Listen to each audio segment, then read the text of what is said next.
After selling my patent for 20 million, I hosted a party, but just before the toast, I saw my wife drop something into my champagne. So when no one was watching, I secretly swapped glasses with her entitled mother.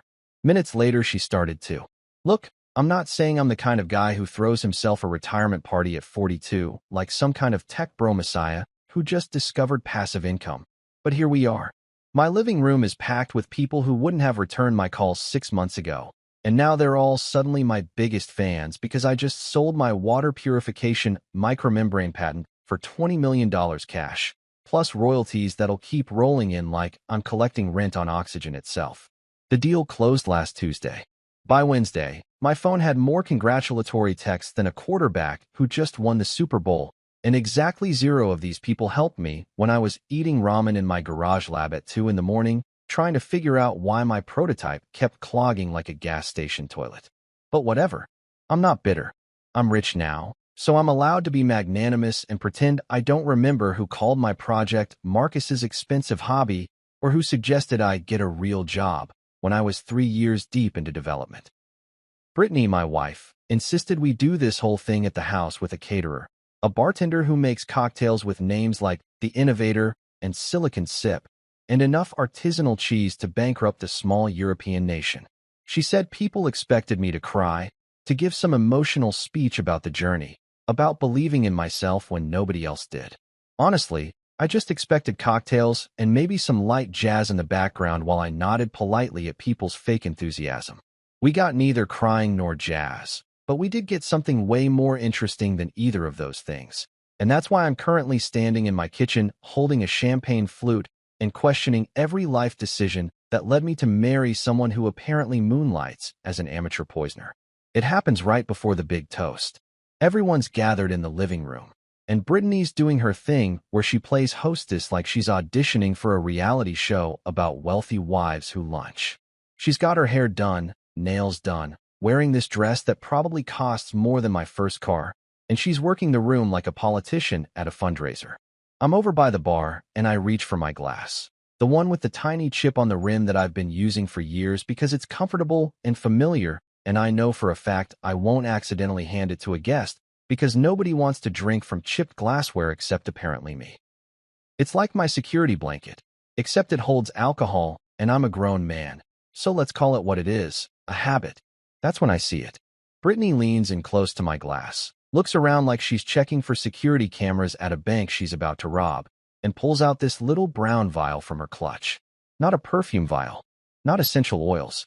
This thing looks like it came from a Victorian apothecary, or maybe from some sketchy website that also sells healing crystals and instructions on how to fake your own death. She squeezes a few drops into my champagne, swirls it with her finger, which, gross, unsanitary, and also literally attempted murder, and then places the glass back on the bar like she just garnished it with a lemon twist instead of whatever the hell was in that dropper bottle. Now, I'm not a paranoid person by nature. I don't think the government is tracking me through my dental fillings, and I don't believe that birds are drones or whatever conspiracy theory is trending on Twitter this week. But when your wife of 8 years casually seasons your drink like she's adding hot sauce to tacos, that's not an act of love. That's not, oops, I thought that was simple syrup. That's premeditated something, and that something rhymes with homicide and probably comes with a 25 to life sentence if you get caught. Rule number 1 in the handbook of how not to get murdered by someone you share a mortgage with is this. When they start accessorizing your beverages without your knowledge, it's time to pay attention. I don't say anything. This is critical. I don't gasp, I don't point, I don't yell, "What the hell was that, Brittany?" Like we're in some daytime soap opera. I just clock it, file it away in the part of my brain that usually remembers passwords and grudges, and I keep smiling. I grab a napkin. I pretend to wipe my mouth. I act like I'm the same oblivious Marcus who doesn't notice when his wife rearranges the living room furniture or when she buys another purse that costs more than some people's monthly rent. The toast is starting. Everyone's gathering. Brittany's mom Lorraine is front and center, of course, because Lorraine has never met a spotlight she didn't want to stand directly under while talking about how we finally made it. Like she was in the lab with me at 3 a.m. troubleshooting membrane polymers instead of at the spa getting her 4th facial of the month.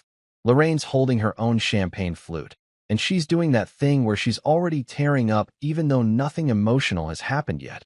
like she's method acting for an audience that doesn't exist. She's wearing heels so high I'm surprised she doesn't have a nosebleed, and she's clutching her designer handbag like it contains the nuclear codes. People are saying things. Congrats on the exit, Marcus. You deserve this, man. Always knew you'd make it. Lies. All lies. But I smile and nod because that's what you do at parties when you're rich and people want to be near you now. Tyler, my 14-year-old son, is standing off to the side looking vaguely uncomfortable in the button-down shirt Brittany forced him into. And he's got his phone out, probably texting his friends about how lame adult parties are. Kid's not wrong. That's when I make my move. Casual. Smooth. Like I've been planning it my whole life. I walk over to Lorraine, and I say, loud enough for people nearby to hear, Lorraine, you deserve this more than anyone. And honestly, in a cosmic, karmic, ironic sense, that statement is true. If anyone deserves to drink from the poison chalice of their own daughter's greed and desperation, it's the woman who raised said daughter to believe that other people's money is community property. I hand her my glass. The chipped one. The one with the mystery drops. She looks confused for half a second, probably wondering why I'm giving her my specific glass instead of just grabbing her a fresh one. But then her face does this thing where she decides it's a gesture of affection or respect, and she takes it. She actually thanks me. Oh, Marcus, you're so sweet, she says, like I just gave her flowers instead of swapping out what is very likely a lethal dose of something that doesn't belong in champagne. We all raise our glasses. Someone, I think it's Brittany's cousin Derek, starts a speech about innovation and the American dream and other buzzwords that sound like they came from a LinkedIn motivational post. Everyone's smiling. Brittany's smiling. I'm smiling. Lorraine's smiling. We all drink. Well, most of us drink. I take a tiny sip from Lorraine's glass, which tastes like normal champagne, slightly too sweet, definitely overpriced, but not murderous. Lorraine, on the other hand, takes a big gulp from mine because Lorraine doesn't do anything subtly, including consume beverages or spend money she doesn't have. 30 seconds. That's how long it takes. She's mid-laugh at something Derek said, and then her face changes. It's not subtle. It's not like, oh, I feel a little dizzy. It's like someone unplugged her from the wall. Her eyes go wide, her hand goes to her throat, and she makes this sound, this awful choking gasp, and then her knees just give out. She hits my marble floor so hard I hear the impact over the music, and her champagne flute goes flying and shatters against the fireplace like we're in a movie where everything happens in dramatic slow motion, except this is real time, and it's happening in my living room in front of 40 people. Screaming. Immediate screaming. Someone yells, call 911. Someone else yells, is she choking? Brittany rushes over doing this full-on performance of shock and horror that would win her an Oscar if the Academy had a category for Best Actress in a failed murder plot. She's on her knees next to her mom, crying, shaking her, yelling Mom, Mom, like she didn't just try to kill someone else entirely about 90 seconds ago. Tyler's frozen by the couch, his phone still in his hand, his face pale. People are pulling out their phones. Someone's already calling 911. Derek's trying to do CPR even though Lorraine's still breathing, just unconscious and twitching slightly, which is somehow worse than not moving at all. And me?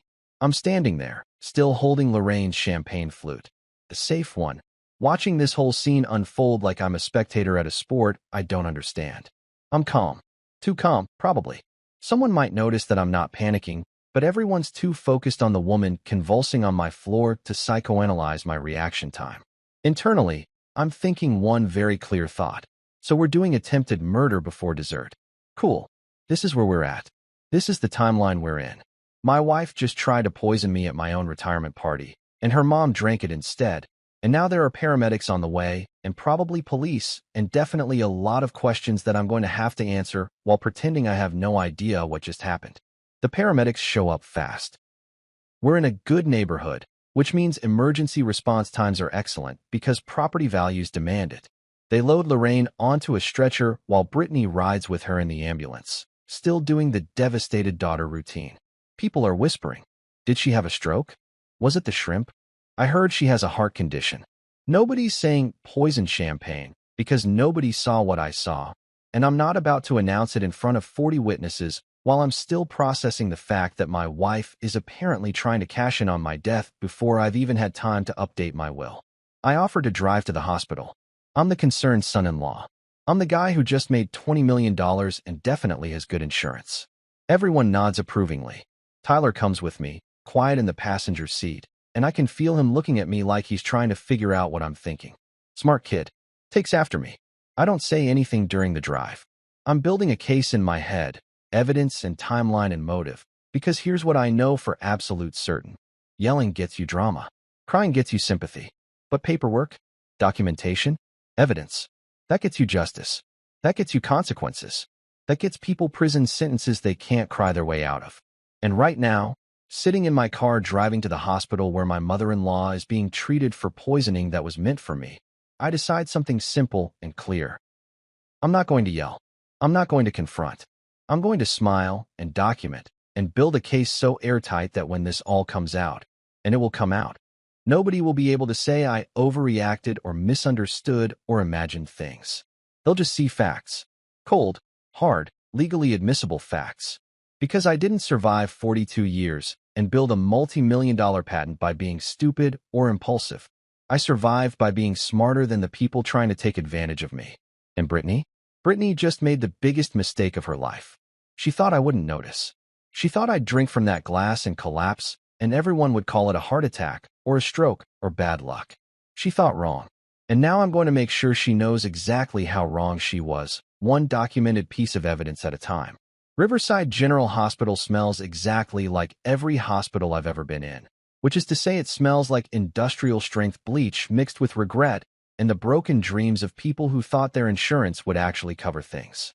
The fluorescent lights are doing that flicker thing that makes everyone look either dead or about to be dead, and there's a TV in the corner playing the news on mute, because apparently watching silent coverage of traffic accidents is supposed to be calming when you're waiting to find out if your mother-in-law is going to survive drinking the poison that was meant for you. The ER waiting room is packed with the usual cast of characters.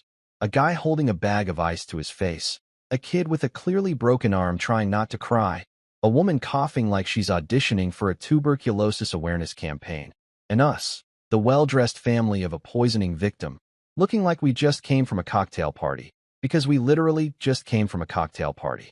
Brittany is pacing, back and forth, like she's training for a walkathon sponsored by guilt and bad decisions. She's got her phone out, texting people updates that I can see from where I'm sitting because she's not even trying to hide the screen.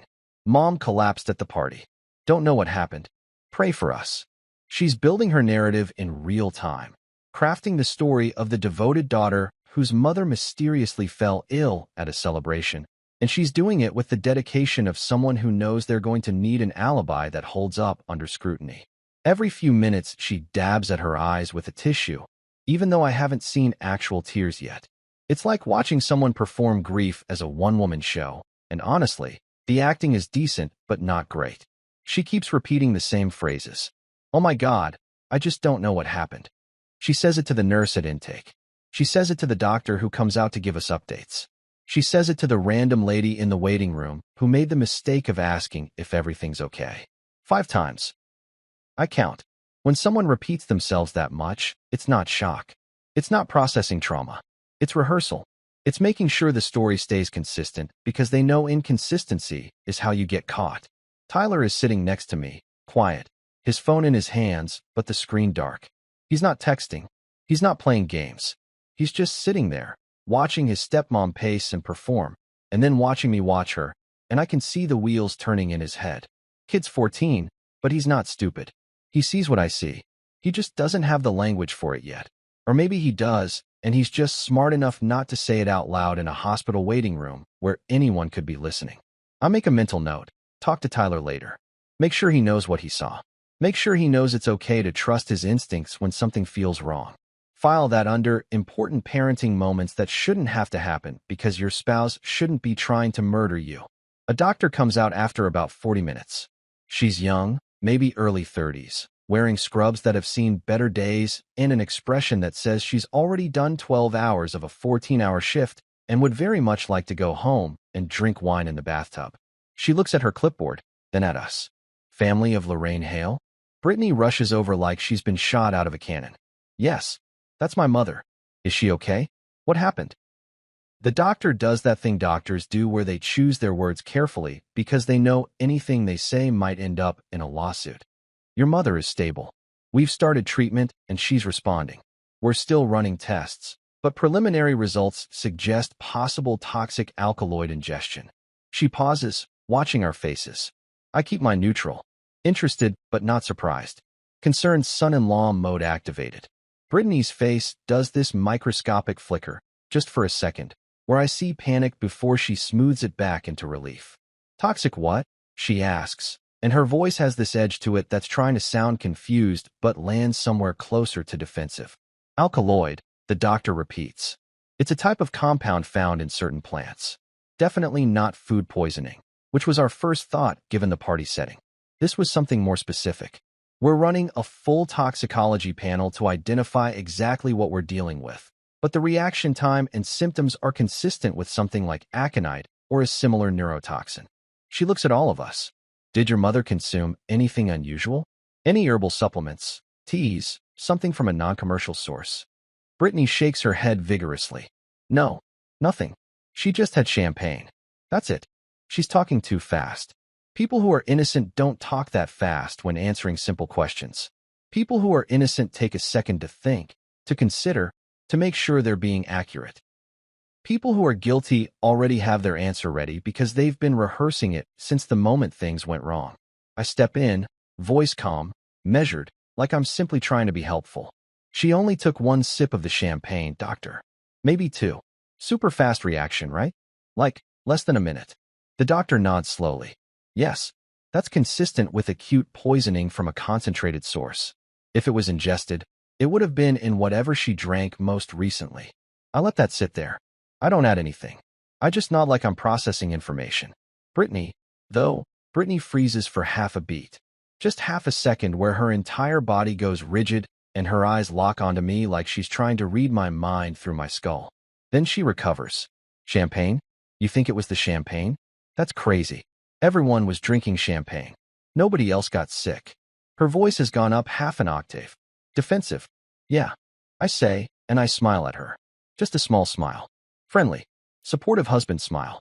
Crazy. The doctor says Lorraine is being moved to a room and will be staying overnight for observation. They want to monitor her cardiac function and neurological responses, make sure there's no lasting damage, complete the full toxicology report. Standard procedure for poisoning cases, she says, and I don't miss the way she says poisoning cases like this is now officially a category of incident and not just a random medical emergency.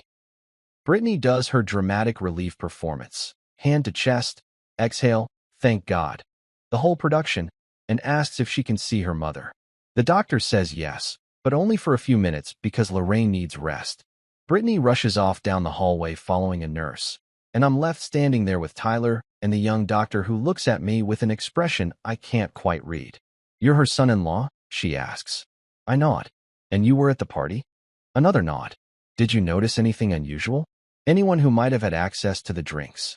It's a careful question. She's fishing. I can tell. This doctor has seen enough weird stuff in the ER to know that accidents at family parties sometimes aren't accidents. Nothing I can think of, I say, but I'll definitely give it some thought. If I remember anything, who should I talk to? She hands me a card. Not her card. A card for hospital security and a number for the police non-emergency line. Just in case, she says. With this type of poisoning, we're required to file a report. Someone from the police department might want to ask some follow-up questions. I take the card. I thank her. I act like this is all routine and expected and not at all the beginning of a criminal investigation into my wife's attempt to widow herself before she hits 40. Tyler and I sit back down in the waiting room. He's staring at his shoes. I'm staring at the muted TV where a weatherman is pointing at a map of rain clouds. Finally, Tyler speaks, quiet enough that only I can hear. Dad, that was weird, right? The thing she said about the champagne. I look at him. Really look at him. My kid. Smart, observant, probably going to need therapy after this whole thing is over, but at least he's paying attention. Yeah, buddy. That was weird. He nods slowly. Are you okay? He asks, and the fact that he's asking me. The adult, the parent, The person who's supposed to have everything under control. If I'm okay, tells me exactly how not okay this whole situation feels to him. I'm fine. I tell him, which is a lie but also the only answer I can give right now. But I need you to do me a favor. I need you to remember everything you saw tonight. Everything. Don't talk about it with Brittany or Lorraine or anyone except me. Can you do that? He looks at me for a long moment, and I see the exact second where he stops being a kid and starts being a witness. Yeah, he says. I can do that. Brittany comes back 20 minutes later. Her mascara is smudged now. Actually smudged, which means she's been doing some real crying, or at least some aggressive eye rubbing to make it look like she's been doing real crying. She's awake, Brittany says. She's confused, but she's awake. She doesn't remember what happened. Convenient, I think. Out loud I say, that's good. That she's awake, I mean. The memory thing will probably come back. Brittany sits down next to me, and here's the thing that's absolutely wild. She puts her hand on my knee, like a comfort gesture, like we're a team, like she wasn't trying to kill me 4 hours ago. I'm so glad you're here, she says, and her voice is soft, tired, vulnerable. Oscar-worthy, truly. I don't know what I'd do without you. And that's when it clicks into place for me. Really clicks, in a way that's crystal clear and cold as ice. This woman sitting next to me, touching my knee, looking at me with those big concerned eyes. She's not relieved that her mother survived. She's assessing. She's watching me.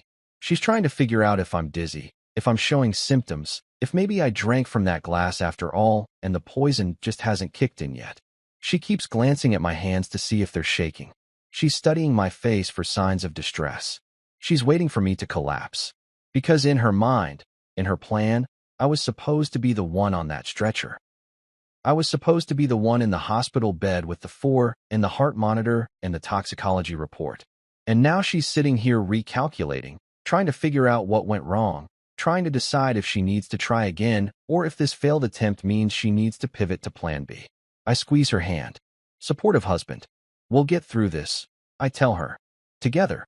She smiles at me, relieved, and in that smile I see everything I need to know. She thinks she's safe. She thinks I don't know. She thinks she still has time to fix this, to try again, to find another way to turn my $20 million into her $20 million. What she doesn't know, what she can't know yet, is that the temperature in my chest has changed. It's gone from shock to surgical, from reactive to strategic, from I can't believe this is happening, to I'm going to document every single move you make from now until the day they read your charges in court. We drive home an hour later. Tyler falls asleep in the back seat. Brittany's quiet in the passenger seat, staring out the window. I'm driving, hands steady on the wheel, mind racing through everything I need to do. First thing tomorrow, lawyer. Second thing, find out exactly what was in that vial. Third thing, figure out how deep this goes. Because people don't just randomly decide to poison their spouses. There's always a reason. There's always money. And that's when I start doing the math in my head. Brittany's boutique that's bleeding money, Lorraine's multiple mortgages, the designer lifestyle that requires 6 figures minimum just to maintain. And I realized something that should have been obvious from the start. My wife didn't try to kill me because she hates me. She tried to kill me because she needs me dead. Because dead husbands come with life insurance and marital assets and sympathy and social capital and no prenup enforcement. Dead husbands are profitable. Living husbands with $20 million and a valid prenuptial agreement? Not so much. This wasn't rage. This wasn't passion. This was accounting. This was a spreadsheet with my name in the liability column and her name in the beneficiary row. And now that I see it, I can't unsee it. Now that I know, I can't unknow it. Now that I understand exactly what I'm dealing with, I can plan accordingly.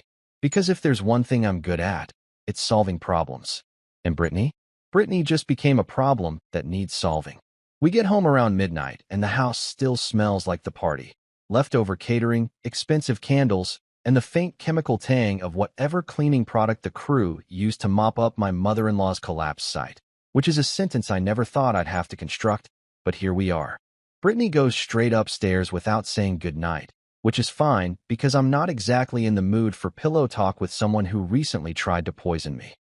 Tyler mumbles something about being tired and heads to his room, and I'm left standing in my kitchen surrounded by the aftermath of what was supposed to be a celebration and turned into a crime scene that nobody except me seems to recognize as a crime scene. I go to my office, close the door, lock it, new habit as of tonight, and pull out a bottle of bourbon from the cabinet behind my desk. It's the good stuff, the kind I save for actual celebrations or exceptionally bad days. And I'm pretty sure my wife tried to murder me with botanical poison at my retirement party qualifies as an exceptionally bad day. But here's the thing. I don't just open it and pour. I check the seal first. I examine the cap. I hold it up to the light and look for anything that seems off, any sign that someone's tampered with it. Because apparently this is my life now. I'm a 42-year-old man who just made $20 million, and I'm inspecting my own bourbon like I'm a detective in a noir film. Except the noir film is my actual life, and the femme fatale is sleeping upstairs in my bed. I open it in front of my desk camera. Yeah, I have a camera in my office. Doesn't everyone? Because if I'm going to drink something, I want video evidence that I opened a sealed bottle myself and nobody spiked it. This is the level of paranoia I've achieved in approximately 6 hours. I pour 2 fingers, sit down at my desk, and start doing what I should have done months ago, actually looking at the finances. Not just my finances, which are straightforward and documented and very much mine, but the whole financial ecosystem of everyone in my immediate orbit who might have a reason to want me dead before I update my estate planning. Let me break this down, because once I start pulling threads, the whole thing unravels like a cheap sweater from a store that's definitely going out of business, which coincidentally is a pretty good metaphor for Brittany's boutique. My deal just closed. $20 million in escrow. The money hit my account last Tuesday. I haven't distributed anything yet because I'm not an idiot and I wanted to talk to financial advisors and tax attorneys and people who know what they're doing before I start moving that kind of money around. The patent is mine, legally, solely, completely. I built it. I developed it. I filed it. My name is on every document. Brittany is not on the LLC. She's not on the patent. She's not on anything related to my actual business because we have a prenup signed 8 years ago before we got married because I was already working on the prototype and my lawyer said, protect your intellectual property. And I said, okay, because I'm capable of listening to professional advice. The prenup is pretty clear. What's mine is mine. What's hers is hers. And in the event of divorce, nobody gets to claim they're entitled to the other person's premarital assets or business ventures. It's not romantic, but neither is bankruptcy court. And I was 26% more naive 8 years ago, but still 26% smarter than the average person who gets married without any financial protection. So legally, Brittany has no claim to my patent money. Zero. Zip. Nada.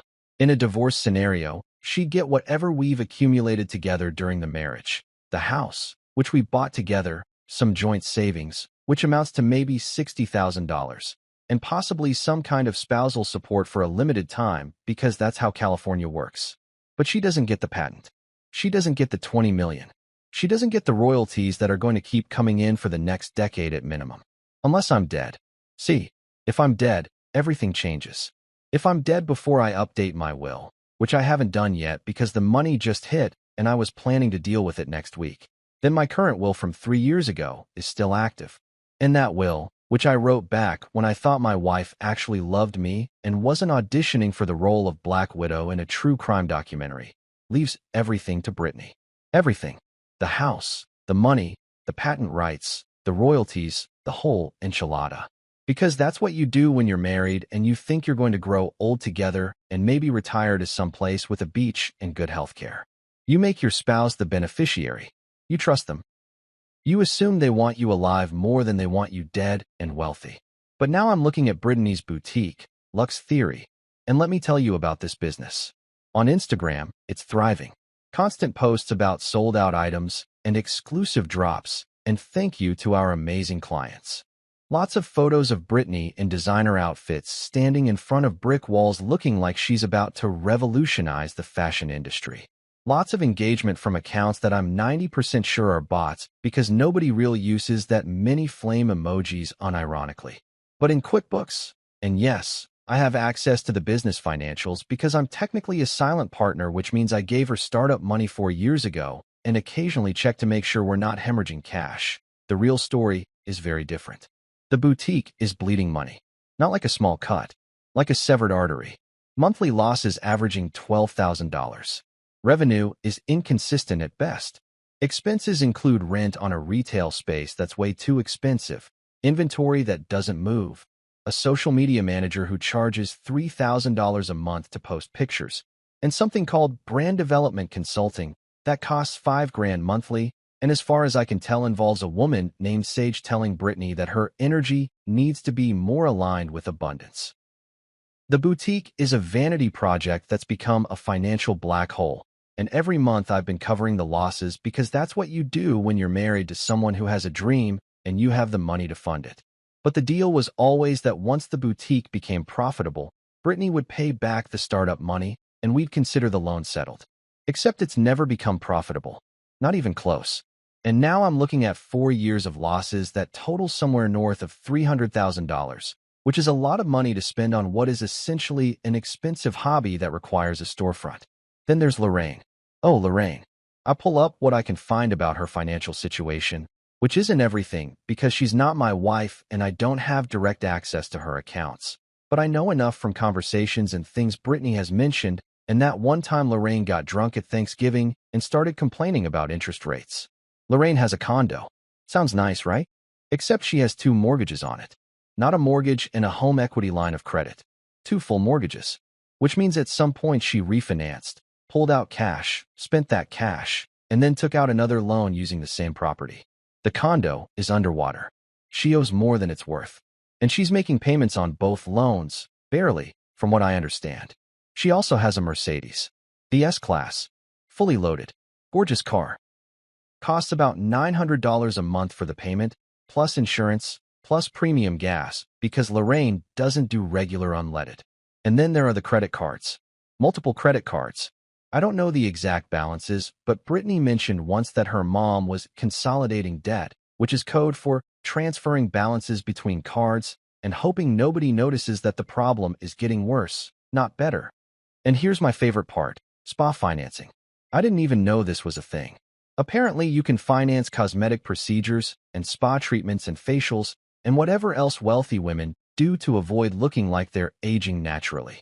Lorraine has a payment plan for her face. For her actual face.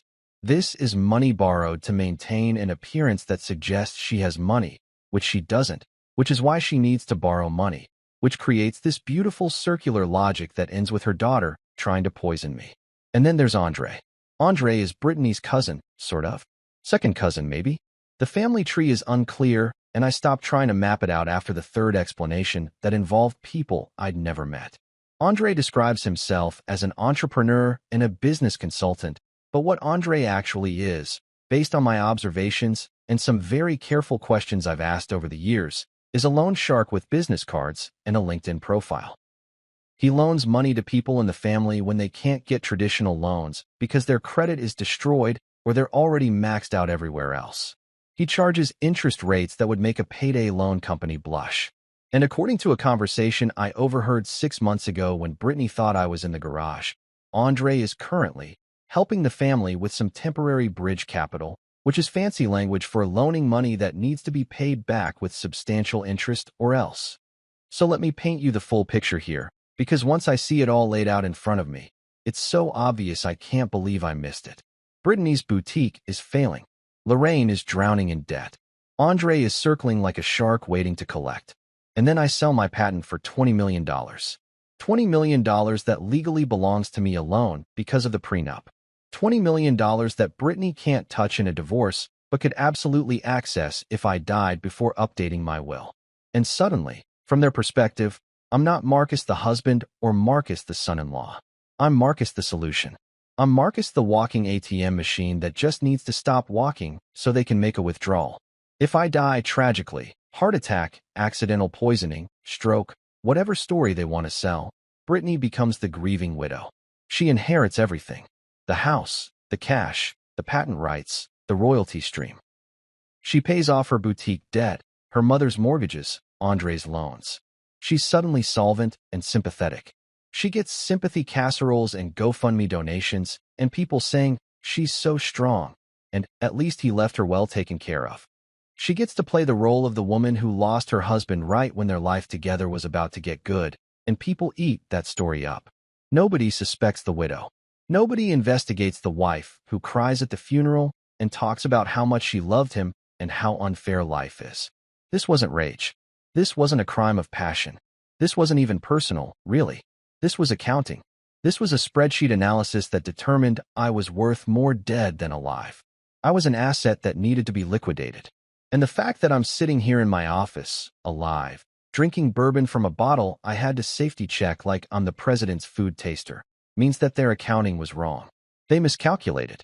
They didn't factor in the possibility that I'd notice, that I'd see, that I'd swap the glasses and save my own life while accidentally saving Lorraine's in the process. Which is ironic because I'm pretty sure Lorraine was in on this plan given how fast she's accumulated debt and how convenient my death would be for her financial situation too. I finish my bourbon. I pour another one, still from the sealed bottle, still on camera. And I start making a list. Not a revenge list. Not an angry list. A strategic list. A documentation list. Because here's what I know about problems. You can't solve them by yelling or crying or confronting people who are desperate enough to kill you. You solve them by being smarter, more prepared, more thorough. You solve them by building a case so solid that when everything comes out, nobody can deny it. Nobody can spin it. Nobody can say it was a misunderstanding or you're being paranoid. I'm going to need my lawyer. I'm going to need financial records. I'm going to need to move my assets into accounts and trusts that Brittany can't touch even if I die tomorrow. I'm going to need security cameras.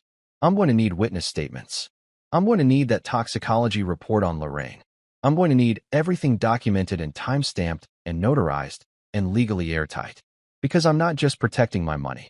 I'm protecting my life. And unlike my wife, I'm not willing to kill for $20 million. But I am absolutely willing to use every legal tool available to make sure the person who tried to kill me for $20 million spends the next 2 decades in a prison cell thinking about how bad their math was.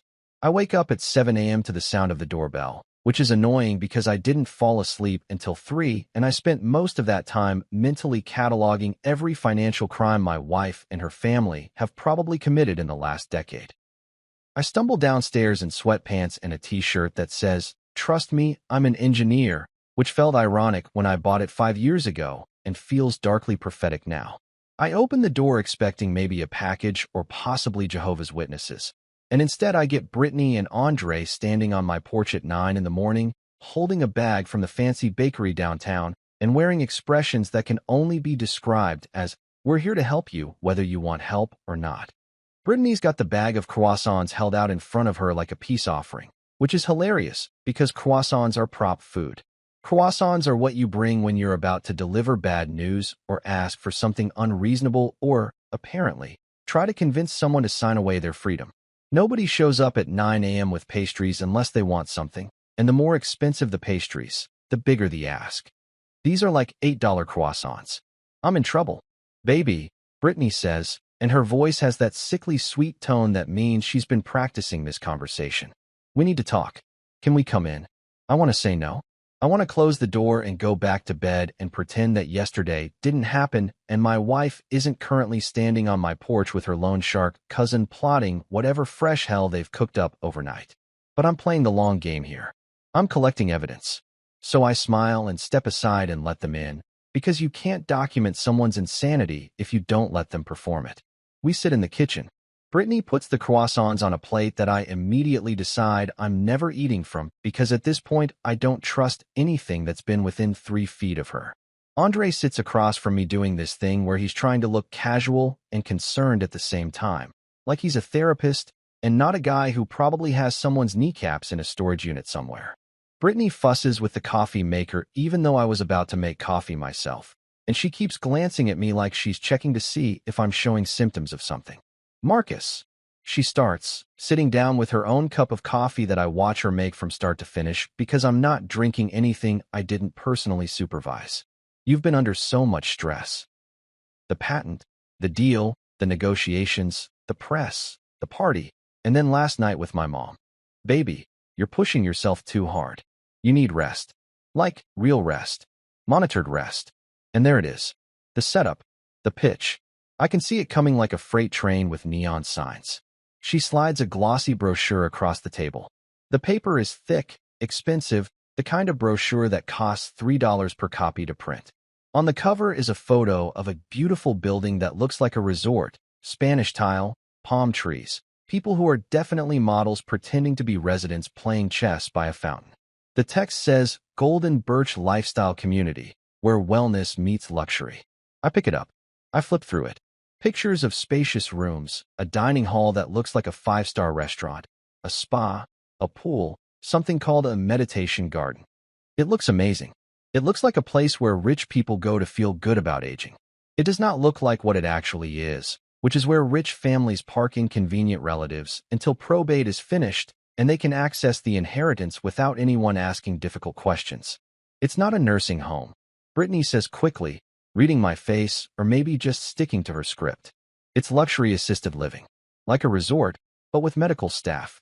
They have a chef, Marcus, a real chef, Michelin trained, and a spa with a massage therapist and a physical therapist. And they do activities. Art classes, book clubs, wine tastings. It's for people who want to enjoy their retirement in comfort and safety. She's talking fast, selling hard. You just sign the intake packet, they handle everything. All your medical needs, monitoring, medications if you need them, scheduled activities. You can relax. Finally relax. I keep flipping. I get to the financial section. Entry fee, $400,000, fully refundable minus processing fees. Monthly fee, $12,000, covering all amenities, meals, and basic care. And then, buried in the fine print in Section 7, Subsection C, power of attorney recommended for seamless care coordination and financial management during residency. I stop. I read that line again. Power of attorney. Recommended. Which means required if you want to actually get admitted because we need to make sure someone can sign things and move money even if the resident suddenly decides they don't want to be here anymore. I look up. Brittany's watching me with this hopeful expression. Andre's nodding like this is the most reasonable suggestion anyone's ever made. And I realize what I'm looking at. This isn't a care facility. This is a cage. This is a legal mechanism to take control of someone's finances and medical decisions under the guise of helping them. You sign the power of attorney, you sign the intake forms, they take the $400,000 entry fee, and suddenly you're a resident who needs care, and your wife has the legal authority to make all your decisions for you, including whether you're allowed to leave. Power of attorney. I say, keeping my voice mild, curious, not accusatory. So that means whoever I designate can sign for me, move funds for me, speak to doctors for me, make medical decisions for me, admit me against my will for my own safety, and keep me there even if I say I want to leave. That kind of spa. Brittany's smile falters for just a second. Don't make this adversarial, Marcus. This is about your health, your well-being. We're worried about you. Andre jumps in, and his voice has this fake soothing quality like he's trying to talk someone off a ledge. Brother, nobody's taking advantage of you here. We just need to get in front of any medical issues before they escalate, you know? Be proactive. After last night, with the stress and everything, we just want to make sure you're taken care of. Protected. Safe. After last night, I repeat slowly. When your future mother-in-law almost died from drinking the glass that was meant for me, the temperature in the room drops about 40 degrees. Brittany's face goes pale. Andre stops mid-nod like someone hit pause on a video. We all just sit there, breathing in that sentence, letting it hang in the air like smoke. Brittany recovers first. What are you talking about? That's crazy. Marcus, are you hearing yourself? My mother had some kind of reaction, maybe an allergy, maybe a stroke. The doctors are still figuring it out. Nobody was trying to hurt you. That's paranoid. She looks at Andre. See? This is what I'm talking about. This is why he needs professional help. He's not thinking clearly. And there it is. The narrative pivot. I'm not the target of attempted murder. I'm paranoid. I'm confused. I'm not thinking clearly. I need professional help, which conveniently involves signing over power of attorney and $400,000 and my ability to make my own decisions. This is the escalation. This is them realizing that the poison didn't work and now they need plan B, which is to legally incapacitate me by convincing everyone that I'm mentally unfit. I'm thinking very clearly, I say. My voice is calm. Too calm, probably. The kind of calm that makes people nervous because it means you're not reacting emotionally. You're calculating. I'm thinking that you want me to sign paperwork giving you control of my medical decisions and my finances. I'm thinking that you want me to pay $400,000 to live in a facility where I can't leave without permission. I'm thinking that this conversation is happening less than 24 hours after someone put poison in my champagne glass. I'm thinking all of that very clearly, actually. Andre stands up. He's a big guy, maybe 6'2", and I can tell he's used to using his physical presence to intimidate people. Look, man, you're upset. You're stressed. We get it. But you need to calm down and think about what's best for everyone here. Your wife is trying to help you. Your family is trying to help you. Don't make this harder than it needs to be. Or what? I ask. I stay seated. I don't move. Or what, Andre? What happens if I don't sign your intake packet and your power of attorney forms? What's the consequence here? Are you going to have me declared incompetent? Get a court order? Maybe arrange another accident. That works better than the last one. Brittany starts crying. Real tears this time. Or at least tears that look real enough that I can't tell the difference. Why are you doing this? Why are you being like this? I love you. I'm trying to take care of you. And you're acting like I'm some kind of monster. After everything we've been through, after everything we've built together, she's good. She's really good. If I didn't know what I know, if I hadn't seen what I saw, I might actually feel guilty right now. But I did see. I do know. And I'm not signing anything. I think you should leave, I say. I stand up. I walk to the front door and open it. Take your croissants. Take your brochure. Take your power of attorney forms. And leave. Andre looks at Brittany. Brittany looks at Andre. There's a whole conversation happening in that look. Some kind of silent communication about whether they should push harder or retreat and regroup. They choose retreat. Smart. Because pushing harder right now would reveal too much, would show their hand too clearly. They need me to think this is about concern and care, not about control and money. Fine, Brittany says, grabbing her purse. But we're not done talking about this. You need help, Marcus. Whether you want to admit it or not. She walks past me without looking at me. Andre follows, and as he passes he leans in close and says quietly, "You're making a mistake, brother. A big one." It sounds like a threat. It probably is a threat. I close the door behind them. I lock it. I lean against it and let out a breath I didn't realize I was holding. Tyler comes down the stairs in his pajamas, headphones around his neck.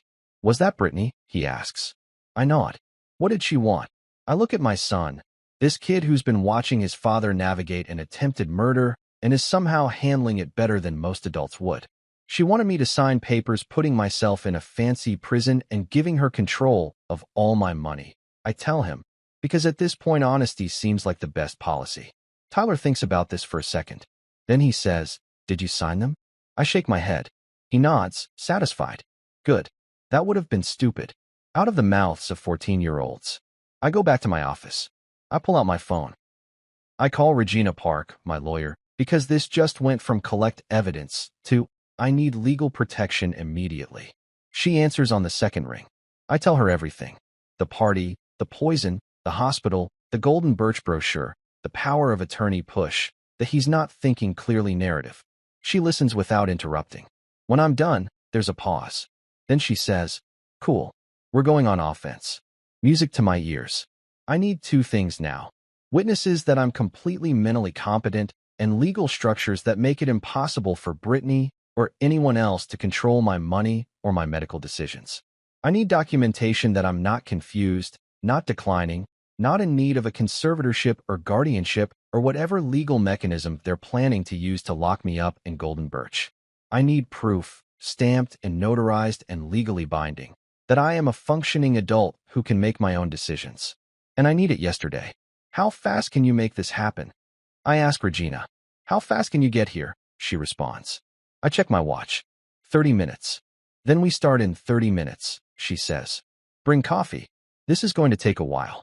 Regina Park's office is in downtown, in one of those buildings that looks like it was designed by someone who watched too many legal dramas and decided that justice should be served in a space with exposed brick and industrial lighting. Her firm is small, just her and 2 associates. But she's got a reputation for being the lawyer you call when you need someone who doesn't care about being polite, doesn't care about making nice, and absolutely will not let anyone steamroll her clients just because the other side has more money or better connections or a sad story about family loyalty. I found her 3 years ago when I needed someone to handle a contract dispute with a supplier who thought net 30 meant, whenever I feel like paying you, maybe never. And she solved that problem so efficiently that the guy paid me within a week and apologized for wasting her time. I walk in at 10 a.m. with 2 large coffees from the place next door, and Regina's already at her desk surrounded by papers and typing on her laptop like she's been working on my case since dawn, which, knowing her, she probably has been. She's 5'3" on a good day, maybe 110 pounds, with hair cut sharp at her shoulders and wearing a black suit that probably costs more than most people's monthly rent. She looks like she could be a corporate lawyer at some massive firm downtown, but she chose this instead: small practice, hand-picked clients, cases that actually matter to her. When she looks up at me, her expression is all business. "Sit," she says, pointing to the chair across from her desk. I sit. I hand her a coffee. She takes it without breaking eye contact, takes a sip, nods approval, and then gets straight to it. "I've been thinking about this since you called. We've got multiple problems happening simultaneously, which means we need multiple solutions happening simultaneously.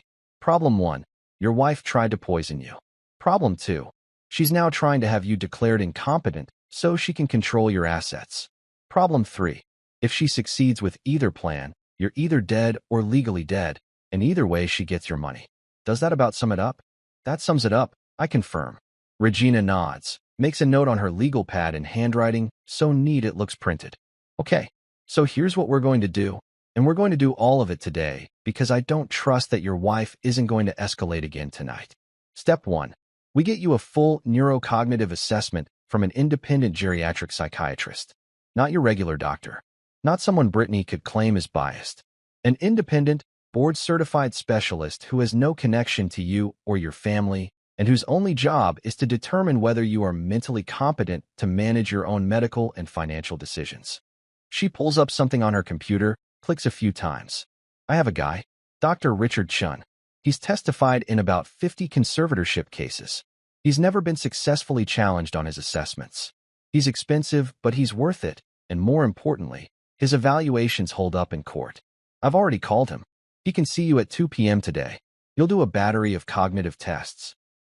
Memory, reasoning, decision-making capacity, all the standard stuff. Takes about 3 hours. At the end, assuming you're not actually losing your mind, which I'm 99% sure you're not, he'll write a report stating that you are fully competent to make your own decisions. We get that report dated, witnessed, signed, and notarized. Then if Brittany or anyone else tries to claim you're declining or confused or need a conservator, we have certified proof that says no, actually, he doesn't. I like this plan. I like it a lot. What's step 2? Regina smiles, and it's not a friendly smile. It's the smile of someone who's about to ruin someone else's day and is genuinely looking forward to it. Step 2. We restructure your assets into trusts that Brittany can't touch. Not in divorce, not if you die, not ever. We're going to create an irrevocable trust for the bulk of your patent money and royalties. You'll be the primary beneficiary during your lifetime, but the trust itself is managed by a corporate trustee, a bank, not a person, because people can be bribed or manipulated or threatened. The trust documents will specifically state that Brittany and Lorraine are excluded from any distributions, any decision-making authority, and any beneficiary status. We'll name Tyler as a beneficiary after you, and we'll set up a foundation or charitable component so there's a clear paper trail showing your intent wasn't just to screw over your wife, but to protect your assets for legitimate purposes. She's typing while she talks, pulling up documents, making notes. We'll also create a medical power of attorney and a financial power of attorney, but instead of giving that power to your wife, you're giving it to me, or to Tyler when he turns 18, or to a professional fiduciary, anyone except Brittany. And we're going to put specific language in there that says under no circumstances can Brittany or Lorraine make medical decisions for you, place you in any facility, or access your financial accounts. We're going to ban them explicitly, by name, in legal language that's so clear a first-year law student could understand it. This is getting better by the minute. Step 3. I ask. Regina takes another sip of coffee, and I can tell she's enjoying this. Step 3. We put fraud alerts and transaction alerts on every single bank account, brokerage account, and financial institution where you have money. If anyone tries to transfer funds, move assets, or make any changes to your accounts, you get a call immediately. We also send letters to each institution, official, on my letterhead, very legal looking, explaining that there have been attempted fraudulent transactions and that no changes should be processed without direct verbal confirmation from you, followed by written confirmation from me. We make it so annoying and complicated to access your money that Brittany would need a team of hackers and a small army to get past the security. She pauses, looks at me seriously. And step 4, which is maybe the most important, cameras, audio and video, everywhere. Your house, your office, your car if possible. All legal, all time-stamped, all backed up to cloud storage that only you control. Because here's the thing, Marcus, right now it's your word against hers. She says you're confused, you say she tried to poison you. Without evidence, it's he said she said, and unfortunately, worried wife trying to help declining husband is a more sympathetic narrative than husband accuses wife of murder. But if we have video of her attempting to access your accounts, audio of her trying to coerce you into signing documents, footage of her doing literally anything that supports your version of events, then it stops being a credibility contest and starts being a criminal case. I'm nodding along, mentally checking off each item. This is exactly what I need. Not emotion, not drama, not confrontation. Strategy, documentation, legal protection so airtight that Brittany would need to be a significantly better criminal than she actually is to get through it. How long does all this take? I ask. Regina checks her watch. The assessment is at 2. That's 3 hours, so you're done by 5. I've already started drafting the trust documents. I'll have them ready for review by tomorrow morning. The power of attorney paperwork I can have done today. The fraud alerts we can place right now, as soon as you give me account numbers. The cameras you can order online and have installed by tomorrow if you pay for rush service. So realistically, 48 hours and you're protected. 72 hours and you're bulletproof. What about the police? I ask, because this is the question that's been bothering me since last night. When do we involve law enforcement? Regina leans back in her chair, fingers steepled like she's a movie villain explaining her master plan. Except in this case, the master plan is keeping me alive and sending my wife to prison. The hospital already filed a report because of the toxicology results. That means there's going to be a police investigation whether we want one or not. What we need to do is make sure that when the detective assigned to the case calls you, you're prepared. You don't volunteer information, but you don't hide anything either. You answer questions truthfully. You provide evidence when asked. You let them build their case. She pulls out a business card, slides it across the desk to me. This is Detective Camila Reyes. She works financial crimes and elder abuse. I already called her this morning. Told her we might have a situation involving attempted murder and financial coercion of a vulnerable adult. I raise my eyebrows. I'm not a vulnerable adult. I'm 42. Regina gives me a look that says I'm being deliberately obtuse. In legal terms, anyone who's being targeted for their money by family members can be classified as vulnerable, especially if there's an attempt to have them declared incompetent. It's not about your actual age or capability. It's about the fact that someone is trying to exploit you. And elder abuse statutes in California apply to anyone over 40 who's being financially exploited by a caretaker or family member. So yeah, technically you qualify. And that's good for us, because elder abuse is taken very seriously by the DA's office. They prosecute those cases aggressively. She stands up, walks over to a file cabinet, pulls out a folder that's already labeled with my name, which means she really was working on this since dawn. Detective Reyes is good. She's smart, she's thorough, and she doesn't let people manipulate her with tears and family drama. When she calls, and she will call, probably in the next day or two, you tell her everything. The champagne, the swap, the hospital, the golden birch ambush, all of it. You give her copies of everything we're creating, the cognitive assessment, the trust documents, the power of attorney, the fraud alerts. You make her job as easy as possible. Because the easier you make it for her to build a case, the faster Brittany ends up in handcuffs. I leave Regina's office with a folder full of documents to review, a 2 p.m. appointment with Dr. Chun, and for the first time since the party, a sense that I'm not just reacting to attacks, but actually building a defense. No, not a defense. An offense. Because defense is what you do when you're trying not to lose. Offense is what you do when you're planning to win. And I'm planning to win so decisively that Brittany won't just lose access to my money. She'll lose her freedom, her reputation, and any chance of ever trying this with someone else. I get to Dr. Chen's office at 1:45 because I'm the kind of person who shows up early to things, which is probably why I'm successful and Brittany is trying to murder me for money instead of just earning her own. The office is in a medical building near the hospital, all beige walls and generic landscape paintings and magazines from 6 months ago. Dr. Chen himself is maybe 60, Asian guy with glasses and a calm demeanor that makes you feel like he's seen every kind of cognitive problem imaginable, and yours, whatever it is, doesn't surprise him. The assessment is exhausting in a way I didn't expect. It's not physically hard, but mentally it's like running a marathon while someone asks you to solve math problems. Memory tests where he gives me lists of words and asks me to repeat them back immediately, then again 5 minutes later, then again 20 minutes later. Problem-solving exercises where I have to figure out patterns and sequences of numbers or shapes. Questions about current events, recent presidents, basic geography. Tasks where I have to draw a clock showing a specific time, copy complex figures, explain the meaning of proverbs. He asks me to count backward from 100 by sevens, which sounds easy until you're doing it out loud, and your brain keeps wanting to take shortcuts. 3 hours later, I'm done. Dr. Chen reviews his notes, types something into his computer, and then looks at me over his glasses. Mr. Hale, I'm going to be very direct with you. Based on this assessment, you show no signs of cognitive impairment, dementia, or any condition that would prevent you from managing your own affairs. Your memory is excellent. Your reasoning is sound. Your decision-making capacity is intact. If someone is trying to have you declared incompetent, they're going to have a very hard time doing that with this evaluation on record. He prints out a report, 10 pages long, full of scores and analysis and medical terminology, and signs it with a flourish. I'll have the notarized version sent to your attorney by end of business today.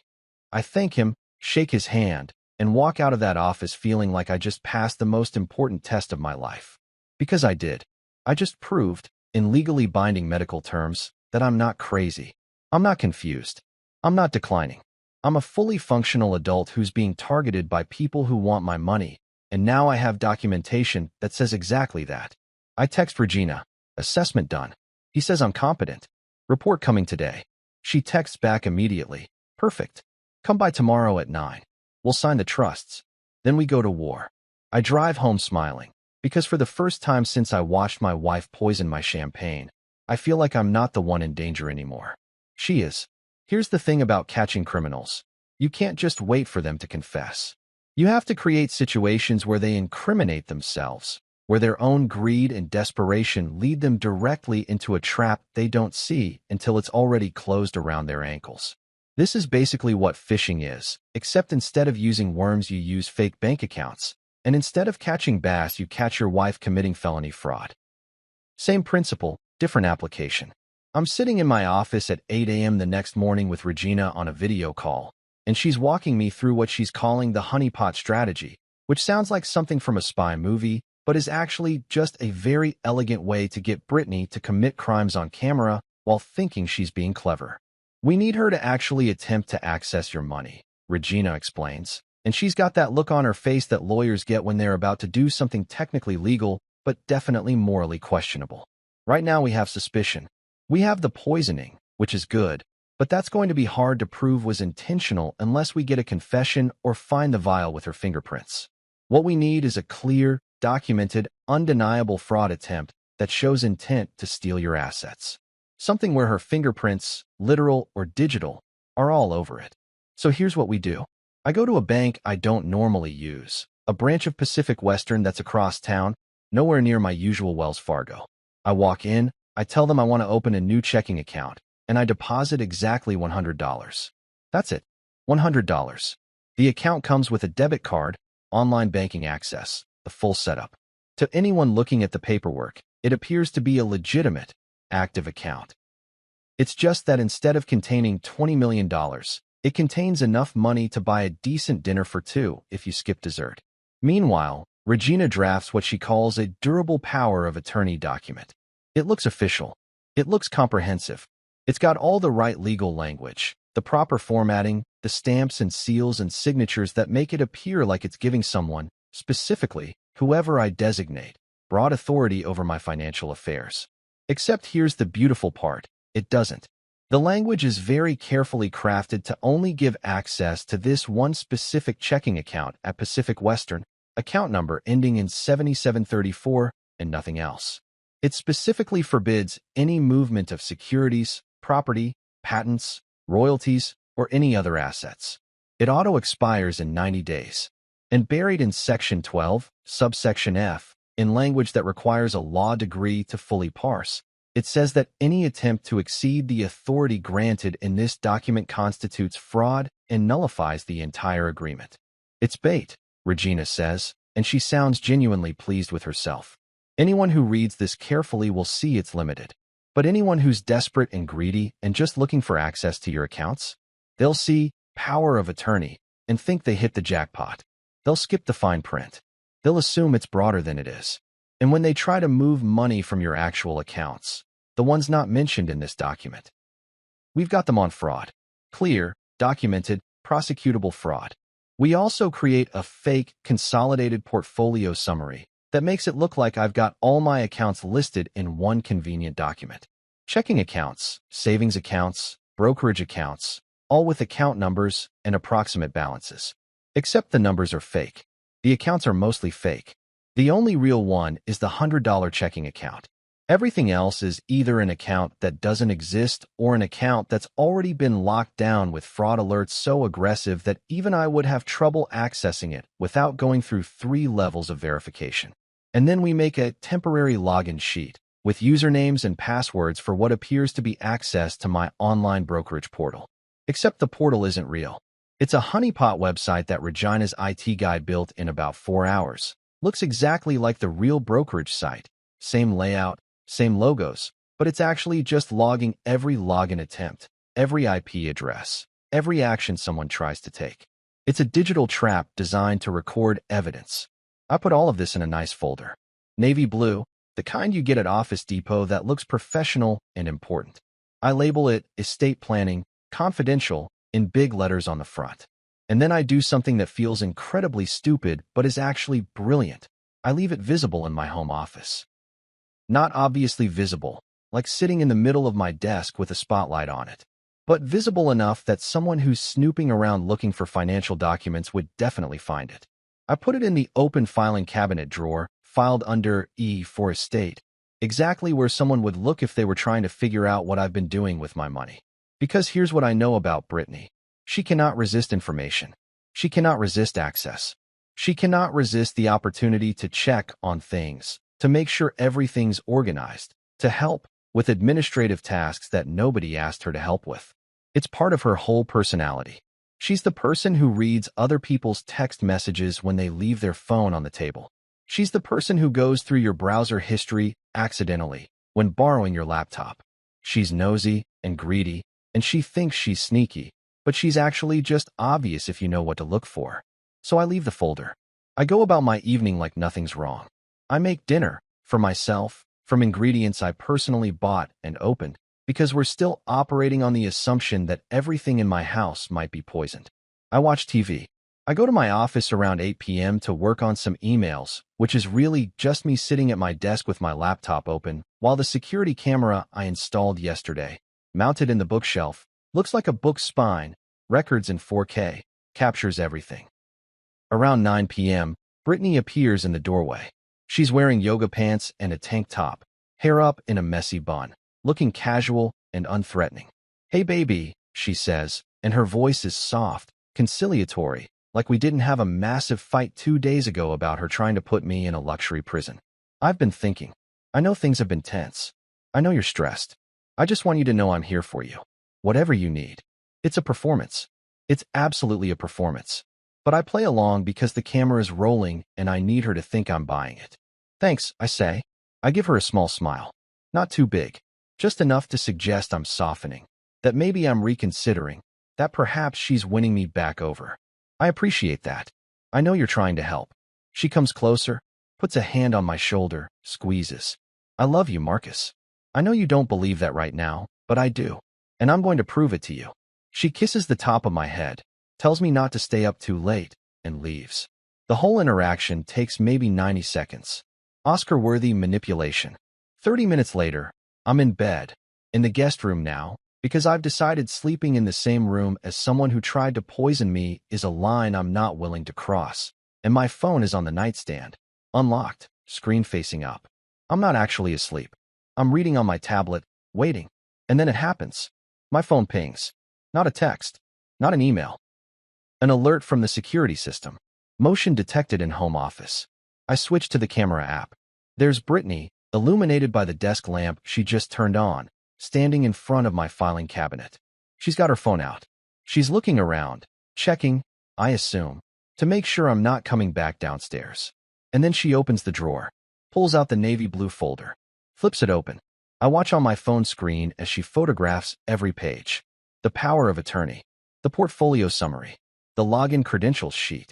She's systematic about it, making sure she gets clear shots of every document, zooming in on account numbers and passwords. She thinks she's being so careful, so thorough. She has no idea she's creating a perfect evidence trail of herself stealing confidential financial information without consent. She puts the folder back exactly where she found it. Good attention to detail, I'll give her that. Turns off the light and leaves the office. The whole thing takes maybe 5 minutes. I lie there in the dark, smiling. Because now I wait. Now I see what she does with that information. And I don't have to wait long. My phone pings again 30 minutes later. This time it's an alert from the Honeypot website. Failed login attempt from an unknown iPhone. User attempted to access account ending in 4821, one of the fake accounts on the summary. User attempted to initiate a wire transfer of $4,800 to an external account.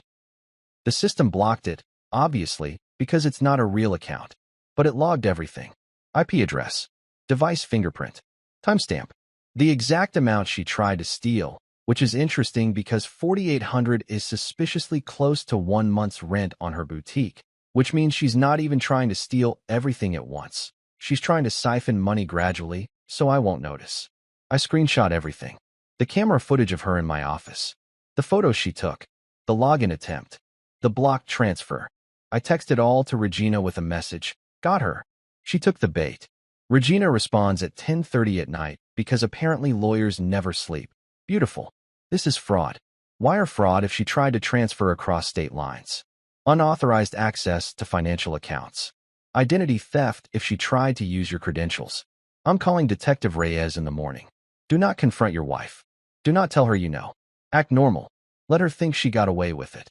Act normal. Right. I'm supposed to act normal while my wife is actively trying to steal my money after already trying to poison me. This is my life now. This is what passes for normal. I turn off the lights. I try to sleep. I can't sleep because my brain won't stop running through the implications of what just happened. This isn't, she said anymore. This isn't circumstantial evidence. This is video footage. This is logged attempts. This is digital fingerprints all over a crime scene. This is the kind of evidence that prosecutors absolutely love because it's objective, it's time-stamped, and it can't be explained away with tears and claims of misunderstanding. In the morning, I go downstairs and Brittany's in the kitchen making coffee like everything's fine. Morning, baby, she says, all sunshine and casual energy. Sleep okay? I pour myself coffee from the pot I watch her make, even though I'm still not fully convinced she won't poison the coffee, and I say, yeah, fine. You. She nods. Great. Hey, I was thinking we should do something this weekend. Maybe drive up the coast, get away for a couple days. Just the two of us. Reconnect. She's trying to get me out of town. Away from my lawyer, away from my security system. Somewhere remote where if something happened, to me it would look like an accident, and there'd be no cameras to prove otherwise. Maybe, I say noncommittally. I've got some meetings this week I need to prep for. Let me check my calendar. She smiles, but I can see the frustration behind it. Her timeline is slipping. The poison didn't work.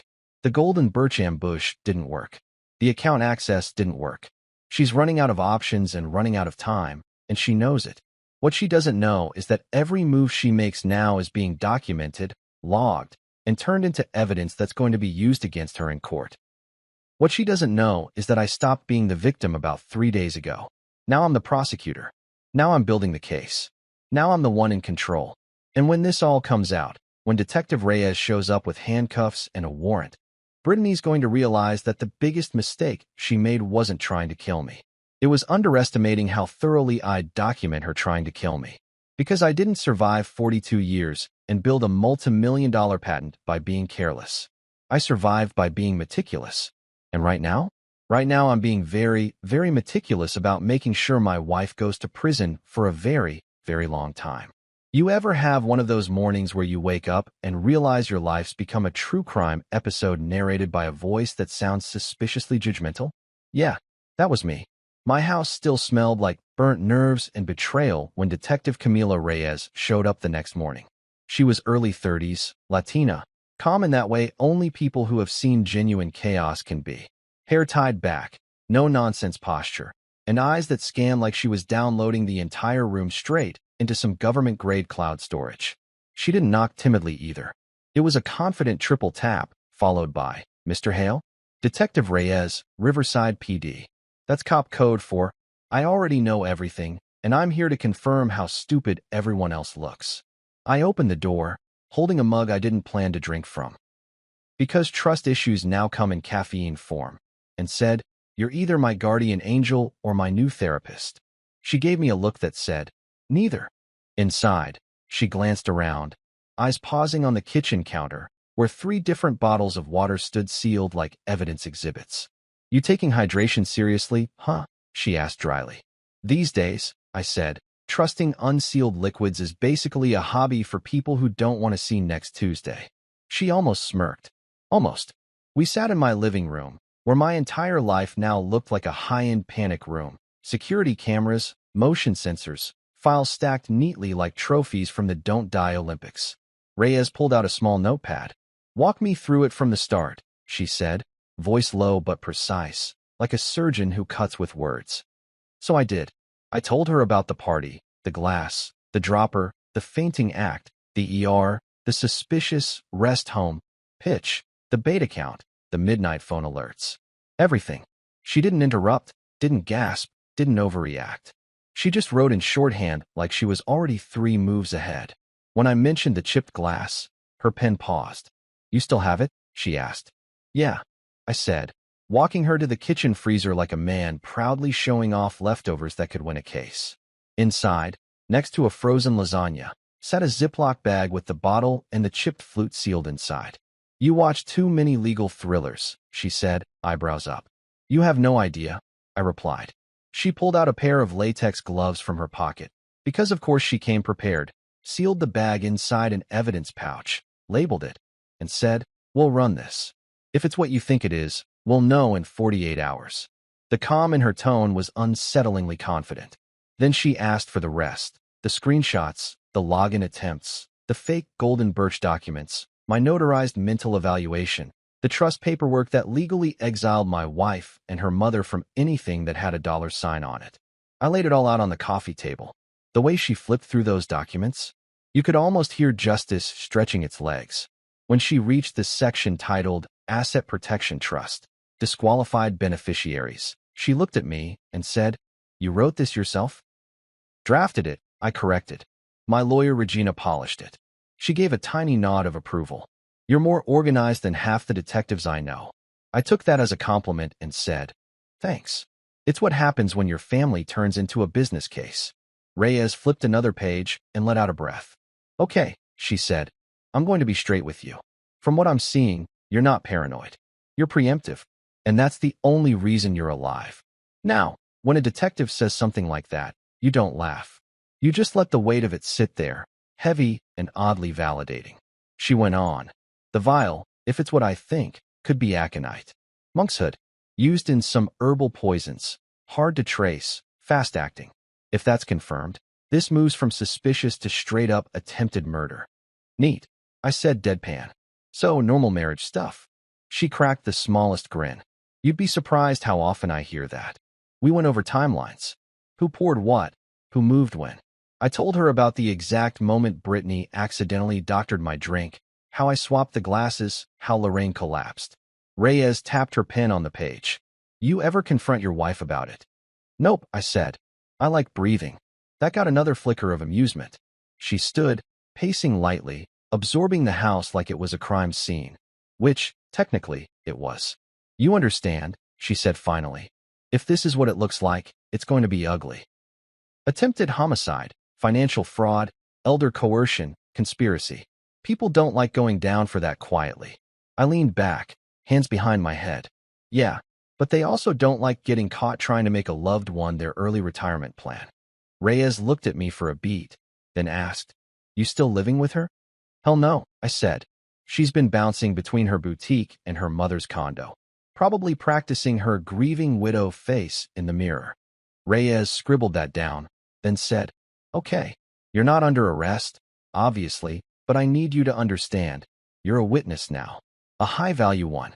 That means you don't eat out, don't drink what you didn't open, don't trust anyone who knocks on your door unless they're wearing a badge or holding a subpoena." Got it, I said, though my brain was still processing the phrase high-value witness. She continued, "We'll need the champagne bottle analyzed. We'll get a search warrant for her phone, her mother's, and anyone connected to that Golden Birch scheme. You'll be looped in before we move. Until then, stay predictable. Don't tip her off."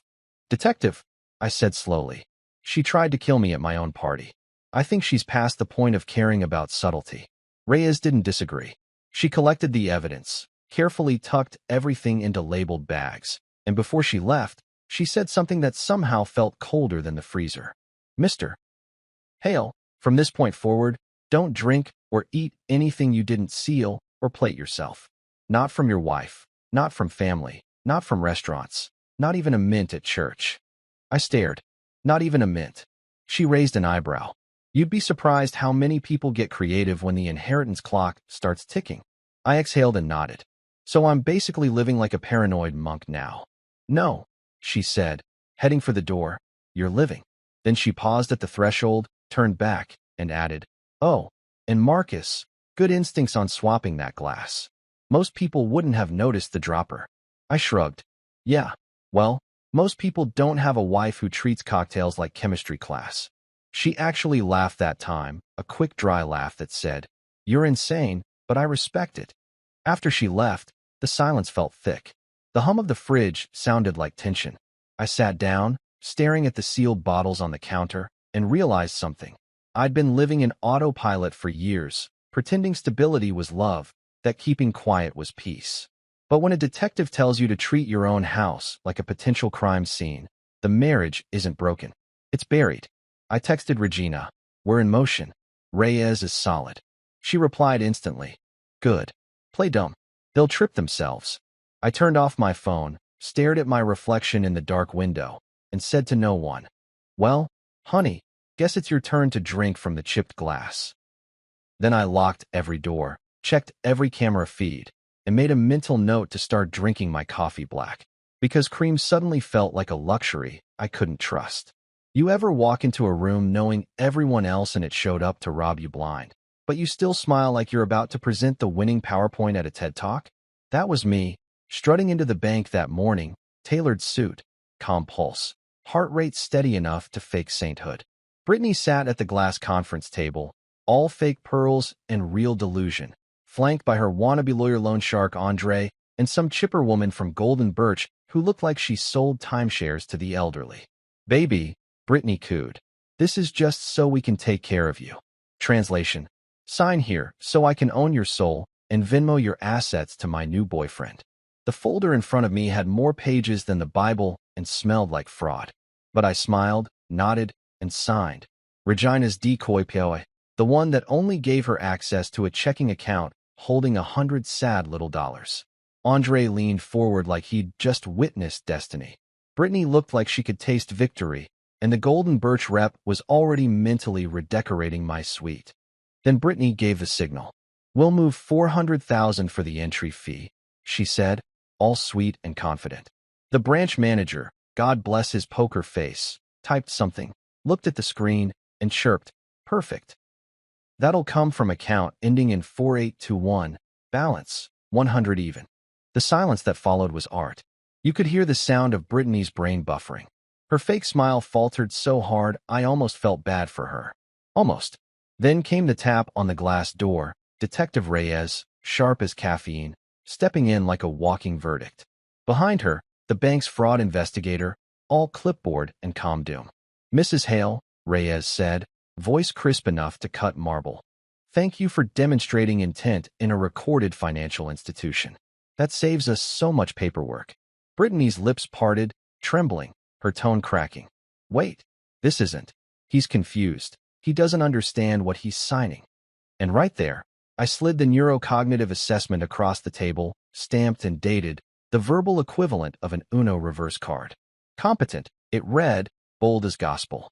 Reyes smiled the way predators smile before pouncing. "Brittany Hale, you are under arrest for attempted murder, attempted grand larceny, fraudulent access to a financial account, and elder coercion." Andre's chair squeaked as he leaned back like the walls were melting. The golden birch lady looked like she wanted to reincarnate as a houseplant. Brittany sputtered, "This is insane. Marcus, tell them." But her voice cracked right over the sound of the cuffs snapping shut. I just looked at her, calm as summer, and said, "Oh, I'm telling them plenty." When they let her out of that bank, I swear the universe exhaled. Because for the first time in months, I didn't feel like prey. I felt like the man who built the trap and watched it close perfectly.